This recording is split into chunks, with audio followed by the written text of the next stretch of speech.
Hi అండి. ఈరోజు మనం ఉలవల్ని ఉడికించుకొని ఉలవచారు ఎలా కాసుకోవాలో చూద్దాము. ఉలవచారు అంటే ఎవరికి ఇష్టం ఉండదండి? అందరికి ఇష్టమే కదా. ఇప్పుడు వాటిని మనం ఎలా కాచుకోవాలో చూద్దాము. ముందుగా ఒక కప్పు ఉలవలను తీసుకుంటున్నాను నేను.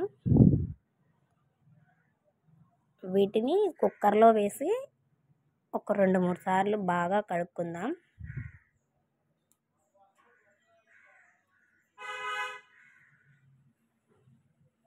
కొంచెం శుభ్రంగా కడుక్కోవాలండి, ఎందుకంటే మనం కడిగిన తర్వాత ఆ వాటర్ని మనం చారు కాసుకుంటాం కాబట్టి కొంచెం నీట్గా కడుక్కుందాం 2-3 సార్లు. కడిగేసుకున్నాక మనం వాటికి సరిపడా వాటర్ తీసుకోవాలి. మళ్ళీ ఎక్కువ తీసుకున్న పలచగా ఉండి చారు అంత టేస్ట్ ఉండవు. కొద్దిగా సాల్ట్, కుక్కర్ మూత పెట్టుకొని ఒక 4-5 విజిల్స్ వచ్చేదాకా మనం ఉడికించుకుందాము.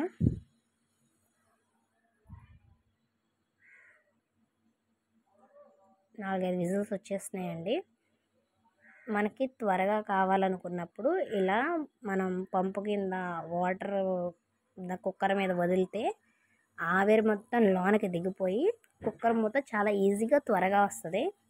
అర్జెంటుగా కావాలి అనుకున్నప్పుడు మనం ఇలా చేసుకోవచ్చు. నేనైతే అర్జెంట్ అయితే అలాగే చేస్తాను.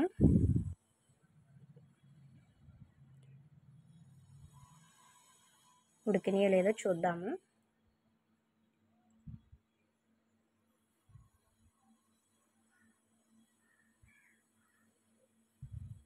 మన ఉలవల్ని ఇలా మెదిపినప్పుడు మెత్తగా ఉంటే ఉడికినట్టే. ఉడికాయండి. ఇప్పుడు మనం వాటిని ఒక గిన్నెలోకి వంచుకుందాము వాటర్ అంతా.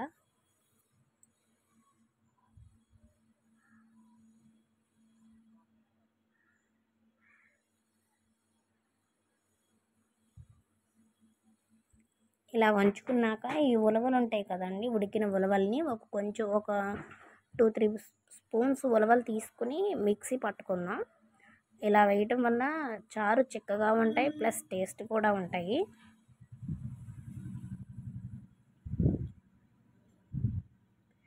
ఇదిగోండి, ఇలా పేస్ట్ చేసుకున్నాక ఈ పేస్ట్ని అందులో వేసుకుని కలుపుకుందాం.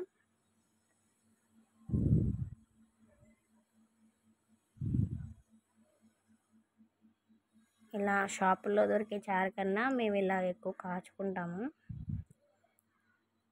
తర్వాత మనం దీంట్లో ఉల్లిపాయలు వేసుకుందాం, పచ్చిమిరపకాయలు, కొద్దిగా కారం. ఆల్రెడీ మనం పచ్చిమిరపకాయలు వేసుకున్నాం కాబట్టి కొద్దిగా వేసుకుందాం కారము. కొద్దిగా సాల్ట్, ఆల్రెడీ మనం ఉడికించుకునేటప్పుడు వేసుకున్నాం కదా, అది కూడా చూసి వేసుకుందాం. వెల్లుల్లిపాయ, జీలకర్ర, కరివేపాకు,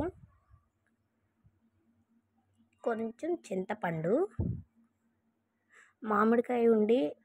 చింతపండు ప్లేస్లో మామిడికాయ వేసుకుంటే ఇంకా బాగుంటుంది. లేదు కాబట్టి నేను చింతపండు వేసుకున్నాను. షుగర్ నేను బెల్లం వేసుకుంటే బాగుంటుంది. నేను కాచే టైంలో నా దగ్గర బెల్లం లేదు, అందుగురించి షుగర్ వేసాను. వీటిని మరిగించుకుందాము. ఉలవచారు ఎంత మరిగితే అంత టేస్ట్ కూడా ఉంటాయి.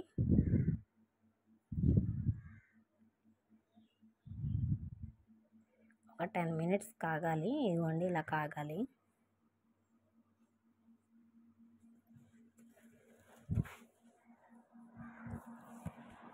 ఇలా మరుగుతూ ఉండగా మనం తాలింపు చేసుకోవాలి.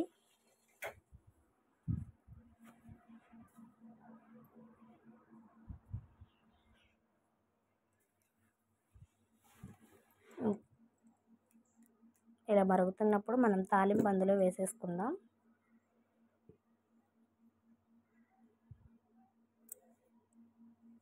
నాకైతే ఉలవచారు అంటే చాలా ఇష్టం అండి.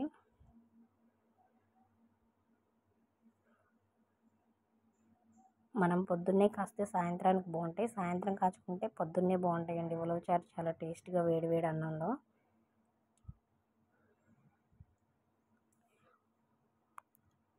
ఓకేనండి. ఈ వీడియో కనుక మీకు నచ్చితే లైక్ చేయండి, షేర్ చేయండి, సబ్స్క్రైబ్ చేసుకోండి. మీ సపోర్ట్ నాకు కావాలి. Please like. ఓకే, బాయ్ అండి.